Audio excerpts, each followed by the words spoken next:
చాలా important topic అండి. చాలామందికి దీని గురించి అవేర్నెస్ కావాల్సిన అవసరం ఉంది. నా క్లినికల్ ప్రాక్టీస్లో కూడా తరచుగా గమనించే పరిస్థితి ఉంది. ఇది రీసెంట్గా లాస్ట్ 2-3 డేస్లోనే ఒక ఇన్సిడెంట్ చూశాను. ఒక వారం నుంచి కడుపులో మంట అంటూ నా దగ్గర ఒక పేషెంట్ వచ్చారు. అది వినిన తర్వాత నాకు అనిపించింది, ఓకే, వెంటనే ఇది హార్ట్కి సంబంధించింది, స్టమక్కి సంబంధించింది కాదని ఈసీజీ చేయించి ఇమ్మీడియట్గా యాంజియోగ్రామ్ స్టెంట్ పడే పరిస్థితి ఆ పర్సన్కి ఉండింది. అందుకోసం మన అందరం అర్థం చేసుకోవాల్సింది ఏంటంటే, ఫస్ట్ అండ్ ఫార్మోస్ట్ ఏదన్నా ప్రయారిటీ ఇవ్వాలంటే గుండె గురించే ప్రయారిటీ ఇవ్వండి. 10 రూపాయలు పోయినా పర్వాలేదు, ఈసీజీ చేయించడం అనేది ముఖ్యం. ఎందుకంటే హార్ట్ని కన్సిడర్ చేసినప్పుడు ఎవ్రీ మినిట్ కౌంట్స్. సో ఇక్కడ మీకు అర్థం కావాల్సింది ఏంటంటే, యాట్ రిస్క్ ఉన్న వాళ్ళు ఎవరికి గుండెల్లో మంట కానీ కడుపులో మంట వస్తే హార్ట్ గురించి ఆలోచించాలనే ఉద్దేశించి మాట్లాడదలుచుకున్నాం.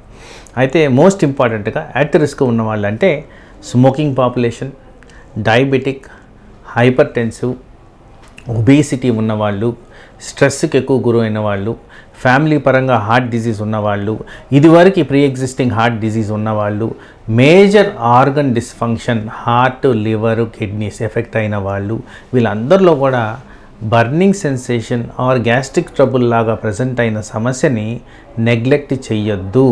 సింపుల్ థింగ్, హాస్పిటల్కి వెళ్ళండి, ఈసీజీ చేయించుకోండి. దానివల్ల జరిగేది ఏంటంటే ఒక ప్రెషియస్ లైఫ్ అనేది సేవ్ అవుతుంది. అప్పుడు ఇంకో క్వశ్చన్ ఏంటంటే, ఎలా హార్ట్కి మన కడుపుకి వచ్చే ప్రాబ్లమ్ని డిఫరెన్షియేట్ చేసుకోవాలి. మీకు ఉదాహరణకి చెప్పాలంటే, ఫస్ట్ రిస్క్ ఫ్యాక్టర్స్ ఉన్నాం కానీ ఫస్ట్ టిక్ పడిపోయిందండి. రెండోది, ఎవరికైతే హార్ట్కి సంబంధించిన సమస్య ఉంటుందో వాళ్ళల్లో ఈ ఛాతిలో అన్కంఫర్టబుల్ కాకుండానే ఆయాసం, చెమటలు పట్టడం, గుండె దడగా అనిపించడం, కళ్ళు తిరగడం, ఇవన్నీ కూడా సాధారణంగా కనిపిస్తుంది. తర్వాత ఇది తరచుగా నా క్లినికల్ ప్రాక్టీస్లో గమనించేది, మనము ఈ యాంటాసిడ్ ఫార్ములేషన్స్ ఏవైతే ఈజీలీ అవైలబుల్ ఉన్నాయో అవి తీసుకోగానే ఒకవేళ నిజంగా గ్యాస్ట్రిక్ ట్రబుల్ అయితే తగ్గిపోతుంది. కొంత మిగిలినా కానీ ఈవెన్ 1-2% కానీ మనకు ప్రాబ్లం ఉన్నా కానీ దాన్ని నెగ్లెక్ట్ చేయొద్దు. వెళ్ళి హాస్పిటల్లో అది గుండెకు సంబంధించిందా కాదా అనేది నిర్ధారించుకోవడం ఇంపార్టెంట్.